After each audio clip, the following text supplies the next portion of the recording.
दोस्तों ये है मेरी मारुति सुजुकी 5 साल पुरानी, जिसे मैंने 2 लाख किलोमीटर में चला चुका हूं। तो आज इसके बारे में बात करेंगे। सबसे पहले होगी सर्विस कॉस्ट, दूसरी बात होगी कि जो बड़े पार्ट्स मैंने बदला रखे हैं इसके बारे में, और तीसरी बात होगी कि इसका क्लच कैसे पता करें कि खराब है या सही है। तो चलते हैं वीडियो में आगे और जानते हैं सारी बातें। तो दोस्तों जैसे कि मैंने बताया कि मैं इसे 2 लाख किलोमीटर चला चुका हूं, तो आज तक की मेरी सर्विस इसकी 20 से 22 बार हो चुकी है।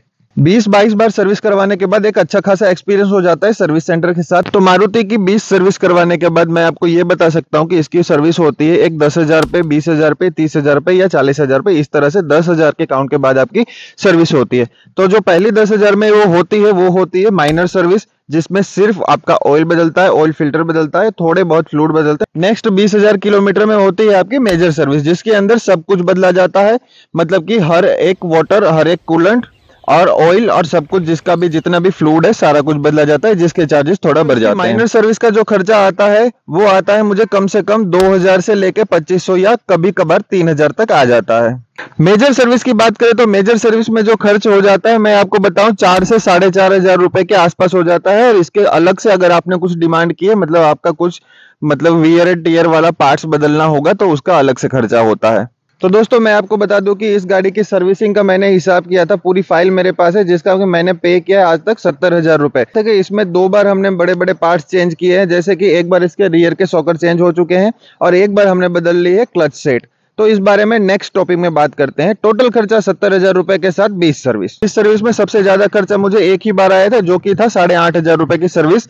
वो पीरियडिक सर्विस ही थी, पर उसमें मुझे बताया गया क्लच प्लेट और आपके रियर सॉकर चेंज होने हैं, तो वो मुझे 8,000 रुपए में पड़ी थी।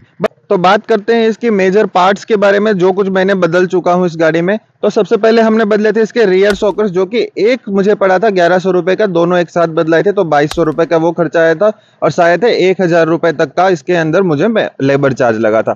दूसरी बार मतलब कि शायद 1,20,000 किलोमीटर के आसपास हमने बदलवाया था इसका क्लच, जो कि पूरी सेट बदली हुई थी, और उसके लिए हमें चार्ज हुआ था 8,000 रुपए के आसपास। तो क्लच प्लेट की बात करें तो क्लच प्लेट शायद से मुझे 4,500 रुपए के आसपास पड़ी थी, बहुत अच्छे से याद नहीं। पूरा ही सेट नया डला था, जिसमें clutch plate, clutch bearing, clutch wire और इसके साथ ही उसकी जो माउंटेन ग्रिप होती है वो सारा कुछ नया डाला गया था। तो एक ही बार मैंने इस गाड़ी में क्लच चेंज किया है। तो ये 2 ही मेजर पार्ट्स थे जो मैंने आज तक इस गाड़ी में बदलवाया है। तो बात करते हैं इसकी लास्ट टॉपिक के बारे में, मतलब कि जिसमें आप जानेंगे कि इसका क्लच प्लेट बिगड़ चुका है या सही या फिर और भी चलने वाला है, ये किस तरह से पता करें। तो मैं आ चुका हूं गाड़ी के अंदर और मैं आपको दिखाता हूं कि क्लच प्लेट के बारे में कैसे पता करें कि ये सही है या गलत। ये रहे आपके एबीसी पेडल, ये है क्लच, ये है ब्रेक और ये है एक्सेलरेटर। तो आपको अगर पता करना है कि आपकी कार सही है खराब, तो इसके लिए आपको क्या करना पड़ेगा। सबसे पहली बात तो भाई, आप जब भी इसे प्रेस करते हो ना, तो ये बिल्कुल ही अभी स्मूथली प्रेस हो रहा है, क्योंकि ये नया क्लच है और बिल्कुल सही है। तो जब ये क्लच खराब हो गया ना, तब आपको पता चलेगा कि ये बिल्कुल हार्ड हो चुका है, मतलब कि प्रेस करने में आपको थोड़ी प्रॉब्लम हो रही है। और अगर आप लंबे ड्राइव में जा रहे हो तो ये आपके घुटनों में दर्द कर सकती है। तो ये होता है पहला रीजन। दूसरा रीजन ये होता है कि आप जब भी गाड़ी चलाओगे ना, तो अभी क्या होता है, जैसे जैसे मैं क्लच छोड़ते जाऊंगा ना, उस तरीके से गाड़ी चलेगी। और अगर ये बिगड़ चुका है ना, तो होगा यूं कि आप 90% क्लच छोड़ रहे हो, उसके बाद गाड़ी चलेगी, या तो फिर 10% ही छोड़ रहे हो तो गाड़ी चलने लगती है। मतलब कि इसका पूरा का पूरा मतलब जो ये आधे से भी चल रही है ना, वो सब बिगड़ चुका है। तीसरी बात करें तो सबसे पहले कि इसमें होगा यूं कि अगर आप इस तरह से क्लच प्रेस कर रहे हो और इस गियर को, मतलब कि गियर को आप बदलने की कोशिश कर रहे हो, तो ये बिल्कुल ही हार्ड हो जाएगा। जिस तरीके से अभी एकदम स्मूथ घूमता है ना, उस तरीके से नहीं होगा, तो गियर हार्ड हो जाना ये थर्ड इसका रीजन।